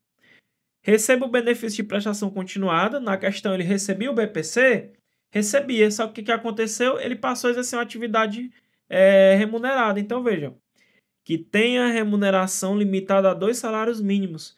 O carinha aqui, pessoal, ó, ele vai ter um salário de 3, ele vai ter um salário mensal de 3 salários mínimos. Então, já não se encaixa aqui, porque tem um limite. No máximo, 2 salários mínimos. No máximo, 2 salários mínimos. Então, aqui, já para aqui a questão. Tem outros requisitos, né, pessoal? Ó, tem que ter inscrição no CAD único, tem que ter inscrição regular do CPF, tem que atender aos critérios de manutenção do BPC e por aí vai. Beleza, professor, quanto que ele vai receber no auxílio inclusão? Eu sei que o BPC é um salário mínimo, eu já sei que é um salário mínimo. E o auxílio inclusão, quanto é, pessoal? Ó, o auxílio inclusão, ele vai ter o valor correspondente a 50% do BPC. Então, ele vai receber metade do salário mínimo, fora o que ele vai receber com o trabalho dele, é óbvio, né? O trabalho que ele vai exercer, que é claro, a remuneração do trabalho dele não pode passar de 2 salários mínimos, senão ele não tem direito. Ele não tem direito. Então, aqui, pessoal, sétima questão, a gente fica com a letra D. Então, senhores, veja que o benefício de prestação continuada é a garantia de um salário mínimo à pessoa com deficiência ao idoso com 65 anos ou mais, que comprove não possuir meio de prover a própria manutenção, nem tê-lo provido por sua família. Então, nem a família também consegue sustentar esse cara. Perfeito? E aí, senhores, ó, tem uma observação que eu quero colocar para vocês. Ó. Ele coloca um critério para você ter direito ao benefício. Então, vejam. Observados os demais critérios de elegibilidade, terão direito ao benefício financeiro de que trata o CAPT a pessoa com deficiência ou pessoa idosa, com renda familiar mensal per capita igual ou inferior a 1/4 do salário mínimo. Então, tu vai pegar todos os membros da família e vai fazer uma soma tudo que eles ganham, certo? E somando tudo isso, não pode, né, ser igual ou inferior, tem que ser, na verdade, igual ou inferior a 1/4 do salário mínimo. Tá bom? Então tem que ser igual ou inferior a 1/4 do salário mínimo. Então o salário mínimo é 1.518, né, pessoal? Então tu vai pegar aí 1/4, né, desse salário mínimo aí, que dá mais ou menos R$379. Tá bom? Tu vai pegar 1/4 aqui, ó. 1/4 de 1.518. Como é que faz esse cálculo? Tu divide pelo de baixo e multiplica pelo de cima. Perfeito? Dá mais ou menos aí 379. Então veja. Só vai ter direito ao BPC a pessoa com deficiência ou pessoa idosa com renda familiar per capita tem que dar igual ou inferior a 1/4 do salário mínimo. Né? Então tem que ser igual ou menor que 379, que é o resultado desse cálculo aqui. Igual ou inferior a esse salário aqui. Isso juntando a renda de toda a família. Tem que ser toda a família ali que está vivendo sob o mesmo teto. Perfeito? Ok, né, pessoal? Vamos passando, senão a gente engancha, né? Tô passando informações importantes aqui para vocês. A gente fica aqui com a letra D. Vamos para a 8ª questão. 2024, assistente social. Com base na Lei 8.742, né, a Lei Orgânica de Assistência Social, o benefício de prestação continuada é a garantia de um salário mínimo mensal a pessoa com deficiência e idoso com 65 anos ou mais que comprovem possuir meios de prover a própria manutenção. Não, pessoal, eles não têm como prover o próprio meio de manutenção. Tá errado, não tem como se sustentar. Mães solteiras, pessoal, não, mãe solteira não. Mãe solteira, de novo, não. Pessoa com deficiência, ok, idoso com 65 anos ou mais, que comprovem não possuir meio de prover a própria manutenção, nem tê-lo provido por sua família. Gabarito, letra D. Gabarito, letra D. Então veja, pessoal, ó, o benefício de prestação continuada é a garantia de um salário mínimo mensal à pessoa com deficiência e ao idoso com 65 anos ou mais que comprove não possuir meio da própria manutenção, nem tê-la provida por sua família. Tem que lembrar disso aqui, tem que lembrar. E lembra das regras do parágrafo 3º, né? Tem que ter renda familiar mensal per capita igual ou inferior a 1/4 do salário mínimo. Cai bastante em prova isso aqui, viu, pessoal? Cai em prova. Já vi várias questões que eu vim colocar para vocês, cobrou isso aqui. Vamos lá para a nona questão. Nona questão. Tá acabando. O Programa de Erradicação do Trabalho Infantil, que é o PET, a sigla, né? De abrangência nacional e caráter intersetorial, integra a Política Nacional de Assistência Social, sendo desenvolvida de forma articulada pelos entes federados, com participação da sociedade civil. De acordo com o artigo 24C da Lei Orgânica de Assistência Social, o PET deve contribuir para a retirada de crianças e adolescentes em situação de trabalho, tendo ações voltadas para a transferência de renda, atuação com famílias e para crianças e adolescentes. Vamos ver aqui, ó. Com atuação com famílias e para crianças e adolescentes, a oferta de... Então, oferta o quê, pessoal? Serviços socioeducativos, formação geral, capacitação laborativa, atividades lúdicas, educação responsável. No caso, pessoal, o gabarito é a letra A. Letra A. O PET, pessoal, que é o Programa de Erradicação de Trabalho Infantil, está previsto aqui na nossa leizinha de assistência social que a gente está estudando. Então, veja. Dos programas de assistência social. O que são esses programas? Programas de assistência social compreendem ações integradas e complementares com objetivos, tempo e área de abrangência definido para qualificar, incentivar e melhorar os benefícios e os serviços assistenciais. Então, veja, nós temos esse aqui que eu botei aqui para vocês porque é muito forte para cair na prova de vocês, porque é sobre a criança, né? O adolescente. Então, veja. Fica instituído o PET, que é o Programa de Erradicação do Trabalho Infantil de caráter intersetorial, integrante da Política Nacional de Assistência Social, que no âmbito do SUAS, que é o Sistema Único de Assistência Social, compreende transferência de renda, trabalho social com famílias e oferta de quê? Oferta de serviço socioeducativo. Ó, oferta de serviço socioeducativo para crianças e adolescentes que se encontram em situação de trabalho. Eu sei que o aluno vai perguntar assim, professor, pelo amor de Deus, professor, mas no caso, professor, não é bom o adolescente trabalhar, não é interessante? Pessoal, tem que seguir o que está na lei, o que está na Constituição principalmente. Menor de 14 anos pode trabalhar? Não pode, pessoal, tem uma proibição absoluta. Menor de 14 anos não pode trabalhar. É proibido qualquer tipo de trabalho. Professor, e a partir dos 14 anos? Pode trabalhar, só que em uma situação jurídica específica, só como jovem aprendiz. Então, a partir de 14 anos, pode trabalhar como jovem aprendiz. Até aí, não tem problema.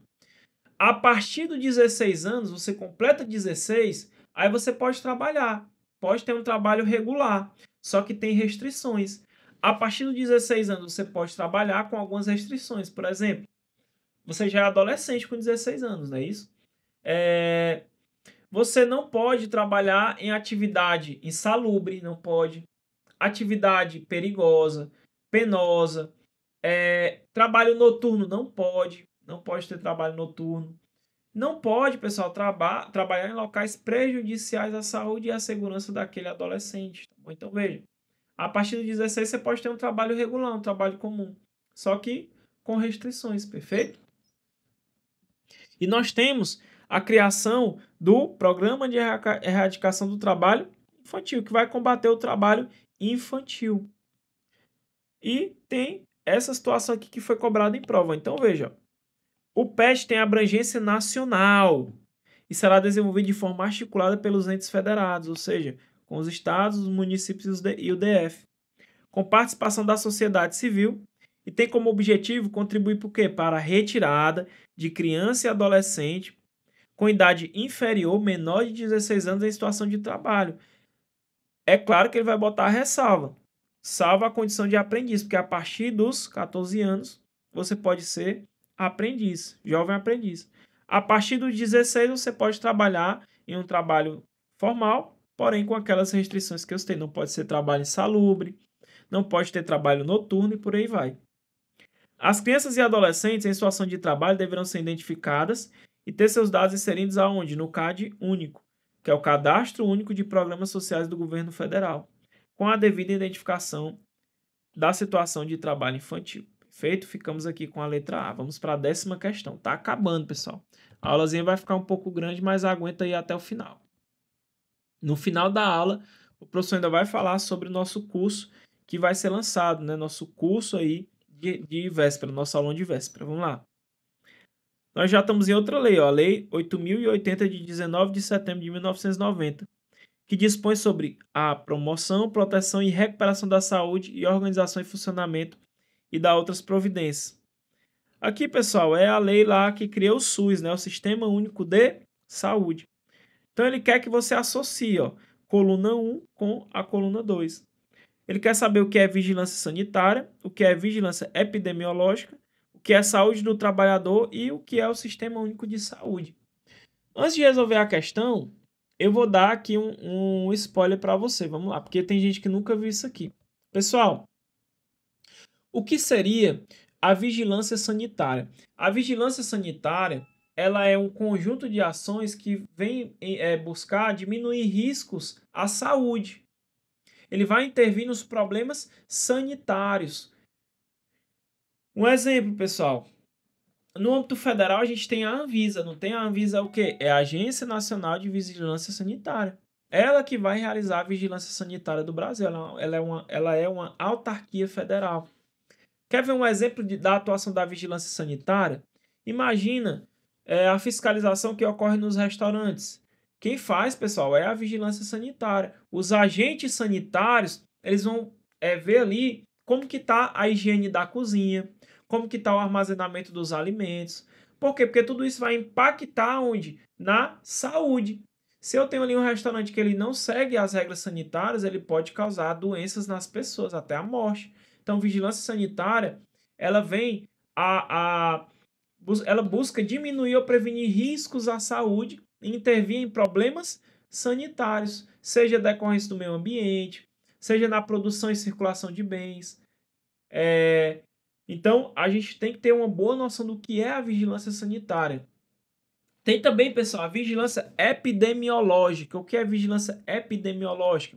A vigilância epidemiológica, ela é um conjunto de ações que proporcionam o conhecimento e a detecção relacionada a doenças, né? Relacionada à saúde das pessoas. Um exemplo, ela vai atuar no controle das doenças. Então, por exemplo, lembra do Covid-19, pessoal?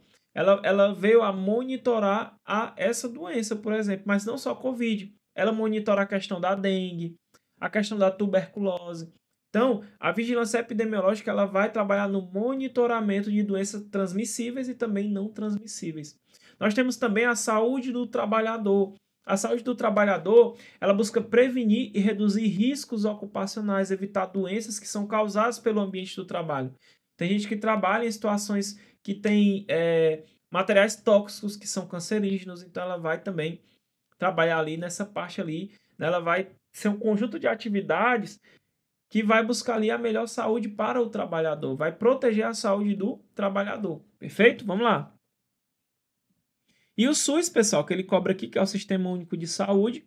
O Sistema Único de Saúde é toda essa gama de atendimento que você tem direito de forma pública, gratuita, universal, é o que a gente chama de Sistema Único de Saúde. É o conjunto de ações e serviços de saúde que são prestados por órgãos e instituições públicas, mas também nós temos a atuação também dos entes privados, né? Eles vão também complementar o nosso Sistema Único de Saúde, perfeito? Então vamos lá. Então veja, pessoal, ó, vamos associar primeiro a vigilância sanitária, vigilância epidemiológica, saúde do trabalhador e o Sistema Único de Saúde. Vamos ver, ó. Vamos ler de um por um. Ó. Conjunto de ações que proporcionam o conhecimento, detecção e prevenção de qualquer mudança nos fatores determinantes e condicionantes da saúde individual ou coletiva, com a finalidade de recomendar e adotar medidas de prevenção, controle de doenças, ó, controle de doenças ou agravos. É vigilância o quê, pessoal? Epidemiológica, né, pessoal? É o 2 aqui, ó. É o 2. Epidemiológica. Lembra, pessoal, que eu falei para vocês que a vigilância epidemiológica, ele vai fazer o quê, ó? Ele vai fazer o monitoramento de doenças. Seja transmissíveis ou não transmissíveis, o COVID, tuberculose, né, HIV, por aí vai, perfeito? Vamos para a próxima. Conjunto de atividades que se destina por meio de ações de vigilância epidemiológica e vigilância sanitária, a promoção e a proteção de saúde dos trabalhadores. Ora, pessoal, é óbvio que aqui é o 3, é saúde do trabalhador. Ó, saúde do trabalhador. Tá bom? É claro que eu vou ter também ações de vigilância epidemiológica e vigilância sanitária no meio aqui da saúde do trabalhador. Assim como visa a recuperação e reabilitação da saúde do trabalhador, submetida aos riscos e agravos advindos das condições de trabalho. Então, eu já tenho 2 e 3 aqui. Vamos lá para o próximo. Conjunto de ações e serviços de saúde prestados por órgãos e instituições públicas federais, estaduais e municipais, da administração direta e indireta e das fundações mantidas pelo poder público. O que é, pessoal, esse conjunto de ações de saúde? O que é? Aqui é o famoso SUS, tá bom? O famoso SUS. Aqui é 4. Então, eu tenho 2, 3 e 4. Sobrou um, né, aqui, que é a vigilância sanitária. Ó. Conjunto de ações capaz de eliminar ou diminuir ou prevenir risco à saúde e intervir nos problemas sanitários. Ó, problemas sanitários, palavra-chave.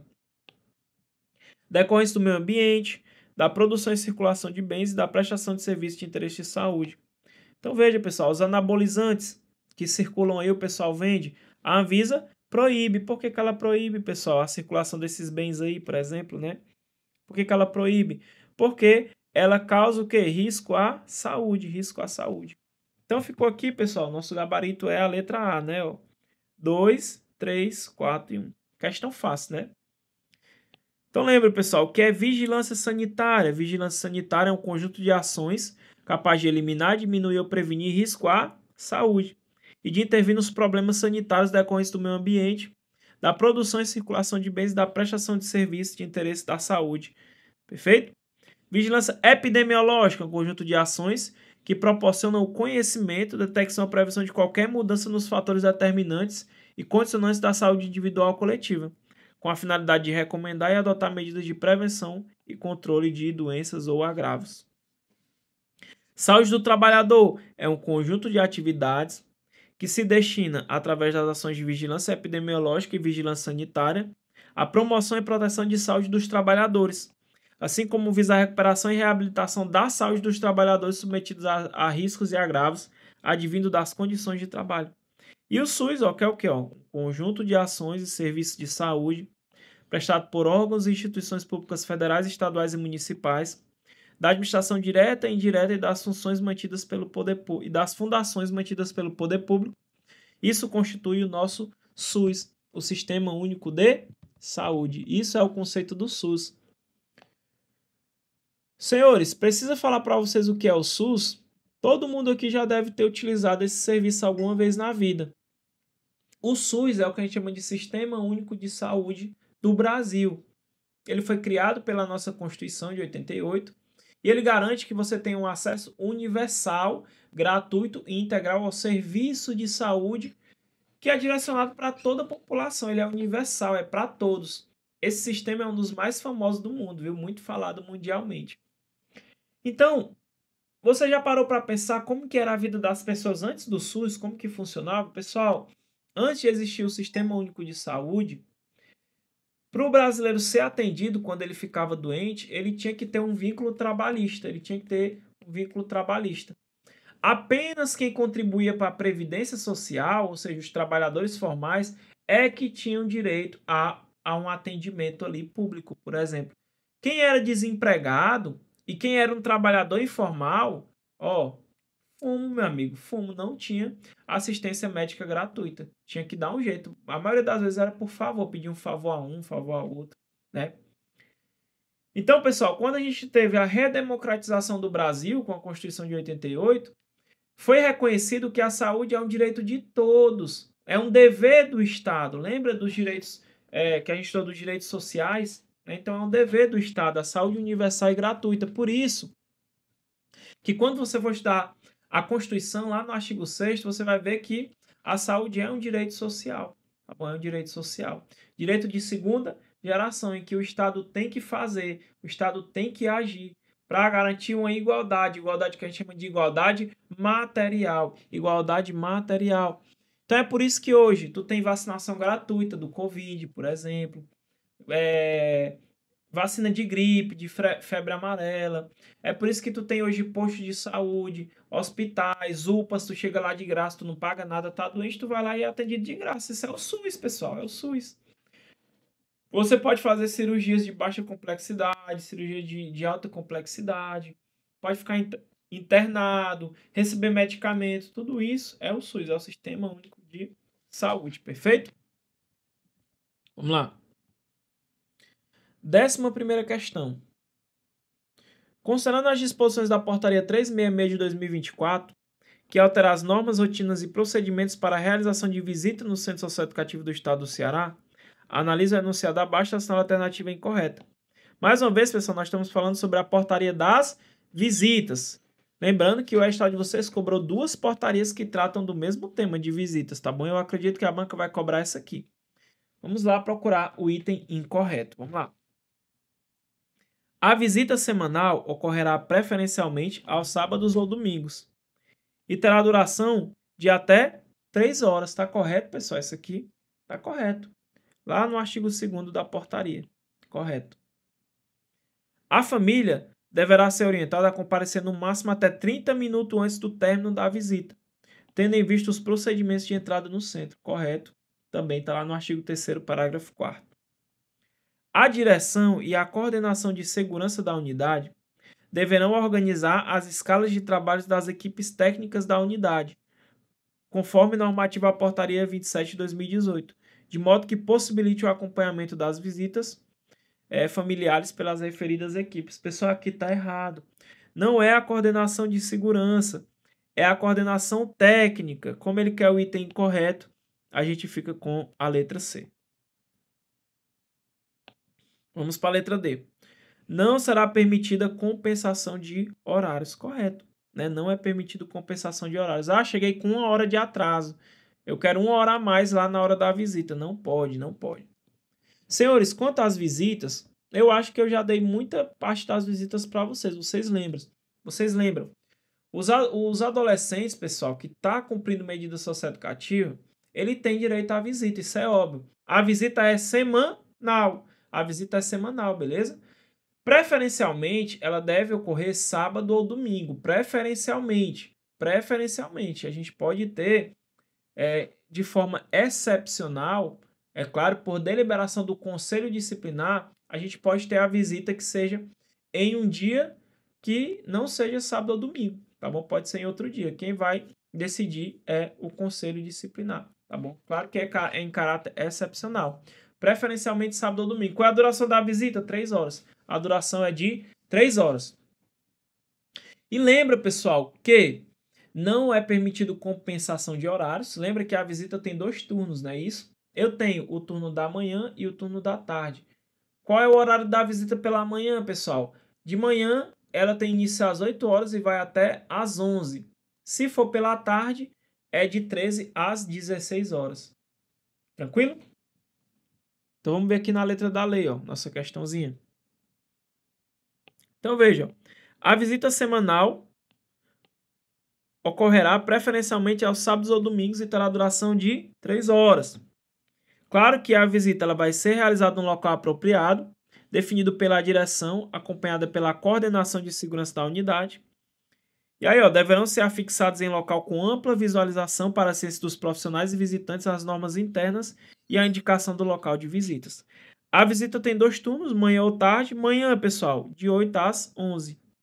No período da tarde, de 13 às 16. Não é permitida a compensação de horários. A família deve ser orientada a comparecer no máximo 30 minutos antes do término da visita, tendo em vista os procedimentos de entrada no centro. Aí veja, a direção e a coordenação técnica. A direção e a coordenação técnica. Ele colocou coordenação de segurança. Deverão organizar as escalas de trabalhos das equipes técnicas, que é a equipe multidisciplinar, conforme a portaria de 2018, de modo que possibilite o acompanhamento das visitas familiares pelas referidas equipes. Então, gabarito, letra C. Vamos para a 12ª questão. À luz do que estabelece o capítulo 2 da portaria 366 de 2024, assinala a alternativa que não está em conformidade com os critérios normativos definidos para o cadastramento de visitantes no Centro Socioeducativo do Estado do Ceará. Então, não está em conformidade. Logo, ele quer o item incorreto. Vamos atrás. Compete à equipe técnica emitir a carteira de visita aos familiares? Compete à equipe técnica, pessoal? Sim, correto. Serão permitidos o cadastro de até 4 visitantes por adolescente, ressalvado o número máximo de visitas por dia. Errado. É até 5, pessoal. Não é até 4, até 5. Ó. Quer ver? Serão permitidos cadastro de até 5 visitantes por adolescente, ressalvado o número máximo de visitas permitidas durante o dia. Será permitida a entrada de até 2 visitantes regularmente cadastrados. Quanto pode se cadastrar, pessoal? 5, né? Mas no dia mesmo só pode 2 pessoas visitar. Ó, por dia de visita ao adolescente, não sendo permitida a alternância de visitantes durante o horário estabelecido. No caso em que o adolescente possua companheiro ou cônjuge cadastrado no rol de visitas, este deverá ser contabilizado no número máximo de pessoas permitidas, que passará a ser de até 3 visitantes por dia. Então vamos lá, meu aluno, veja bem. Para que tenha visita, tem que ter um cadastramento. Então, a família do adolescente tem que se cadastrar. Basicamente é isso. E aí, pessoal, no máximo eu só posso ter 5 visitantes cadastrados por adolescente. Então, cada adolescente só pode ter 5 pessoas cadastradas, 5 visitantes. Porém, no dia da visita só pode 2 pessoas. Só pode 2 pessoas. Você mais pode cadastrar 5, tudo bem. Mas no dia da visita só pode ir 2 pessoas. 2 pessoas. Pode alternar, professor, entrar 2, sair, depois entrar 2? Não. Não pode alternância de visitantes durante o horário estabelecido. Agora, olha a exceção. Se o adolescente ele possui cônjuge ou companheiro, no rol de visitas, esse cônjuge ou companheiro vai ser contabilizado para efeito de número máximo de pessoas, porém vai aumentar. Em vez de ser 2 pessoas por dia de visita, agora vai ser 3 pessoas por dia de visita. Então tem que lembrar dessa questão, ok? Vamos ver aqui na letra da lei. Ó. Será permitido até 2 visitantes regularmente cadastrados por dia de visita ao adolescente, não sendo permitida a alternância de visitantes durante o horário estabelecido. Nos casos em que o adolescente possua companheiro ou cônjuge cadastrado no rol de visita, esse deverá ser contabilizado no número máximo de pessoas permitidas, que passará a ser de até 3 visitantes. Então, em vez de ser 2, agora passa a ser 3, só se ele tiver cônjuge ou companheiro cadastrado. Tranquilo, né?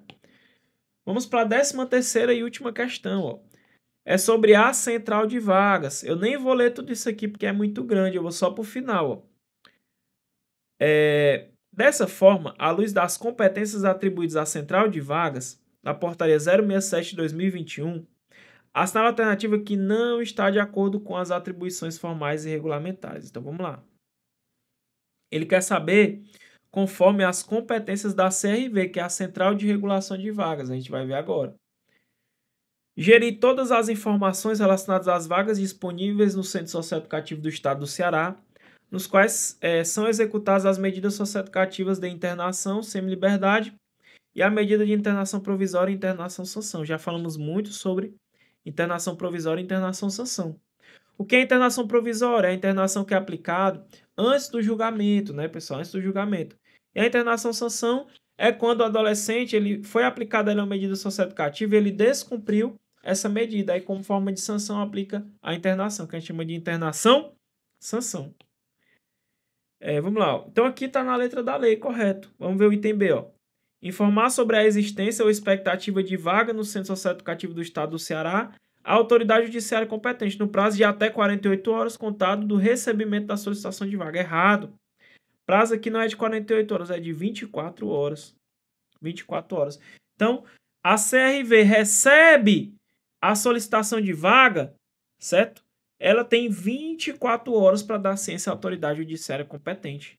Então, como ele quer o item que não está de acordo com as atribuições da CRV, a gente vai ficar com a letra B. O restante, pessoal, está correto. Essa portaria, pessoal, é muito forte de cair em prova, que é a Central de Regulação de Vagas, que está na portaria 67 de 2021. Nós vamos estudar ela também um pouquinho mais a fundo. Essa Central de Regulação de Vaga, ela tem diversas responsabilidades, ou seja, diversas competências. é óbvio que ela que é o órgão responsável pela gestão das vagas no sistema de atendimento socioeducativo no estado do Ceará. Então, por exemplo, ela vai gerir as informações relacionadas às vagas disponíveis, ela vai definir a capacidade de vaga no centro socioeducativo, ela vai ter um sistema informatizado em que dentro desse sistema tem que ter os dados relativos à lista de espera, porque pode ter uma lista de espera daqueles adolescentes que estão aguardando vaga para ingressar no centro socioeducativo.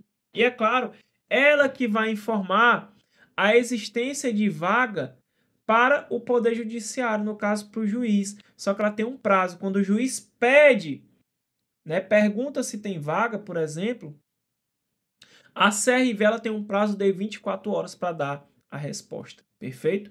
A banca colocou aqui 48 horas, na verdade é 24. Como a gente pode ver aqui, ó. Informar sobre a existência ou expectativa de vaga no Centro Socioeducativo do Estado do Ceará, a autoridade judiciária competente, no prazo de até 24 horas, contados do recebimento da solicitação de vagas. Então, veja, ó, a Central de Regulação de Vagas, a CRV, Unidade Administrativa da Superintendência do Sistema Estadual de Atendimento Socioeducativo, é o órgão responsável pela gestão das vagas do Sistema de Atendimento Socioeducativo do Estado do Ceará. Competindo-lhe, aí tem diversas competências, perfeito? Eu vou deixar para vocês fazerem a leitura. Então, veja, senhores, a gente vai finalizar essa aula por aqui, a aula está muito extensa. O professor está cansado, eu passei o dia de serviço hoje, pessoal. Cheguei de serviço e já vim gravar essa aula, então o professor não está 100% hoje. Eu peço perdão aí por não estar 100%, mas pode ter certeza que eu dei o meu melhor aqui nas condições que eu tenho hoje, tá bom? Então veja, eu vou liberar para vocês logo o meu aulão de véspera. O aulão de véspera ele já é gravado, ele não é ao vivo. Então lá no Hotmart já vai ter as aulas do professor. Eu já gravei 100 questões. O curso era para ser lançado só dia 1º, mas eu já vou liberar para quem já quiser ir assistindo. O que tem lá no curso? Pessoal, no curso tem as principais questões de direitos humanos, as portarias e legislação especial. Tudo em questões. Eu estou resolvendo lá o que mais cai. E o principal, os slides são resumidos. Eu tenho os resumos, igual eu botei para vocês. Ou seja, vai ter mapas mentais, vai ter escrito, resumido, tudo no padrão. O principal de cada regramento que você está estudando. Então, esse aluno de véspera, para quem quer ser aprovado, meu aluno, não tem como você não fazer. Faz uma fezinha, compra, porque o curso está muito bom. Meu aluno, eu dei o máximo de mim. Esquematizei, fiz mapa mental. Pessoal, eu fiz um material top de linha para vocês revisarem tudo e pegar o principal de cada lei ali. Vai acontecer de não dar tempo nem de você estudar uma determinada lei. Só que lá no curso eu passo ela esquematizada para você. O professor Marcos Moraes vai passar de forma esquematizada. Então veja, as aulas do professor Marcos só vai ser colocado dia 1º. Lá só tem as minhas, são 100 questões, tá bom? E vai ter mais as 50 questões do professor Marcos, que eu prometi 150 questões, não foi isso? Foi isso. Eu gravei 100. O professor Marcos, eu não sei quantas ele vai gravar. Ele tem que gravar pelo menos 50. Então, a partir do dia 1º já vai estar 150 gravados. No momento só tem 100, que é do professor. Então, se você quiser adquirir, é R$120. Mas eu vou deixar o cupom exclusivo valendo por 48 horas. Vou deixar o cupom de desconto aí para vocês, tá bom? Vou deixar o cupom de desconto aí para você pegar um descontozinho. E quem já quiser ir assistindo, tem lá 100 questões comentadas no padrão para você. Então, vai na descrição do vídeo. Tem um link, você já é redirecionado lá. É só comprar, você pode parcelar no cartão até 12 vezes, se eu não me engano. Então não deixe de participar. Esse é o aulão dos aprovados. É o aulão de véspera dos aprovados. Aí você vai assistindo até a data da prova. Quando chegar lá, meu aluno, você vai detonar, porque são questões em videoaulas, esquematizadas, comentadas. Segue toda uma logística lá de aprendizado que o professor criou para você pegar o máximo possível do conteúdo. Perfeito? Vou ficando por aqui. Fiquem com Deus. Até o nosso próximo encontro. Tamo junto.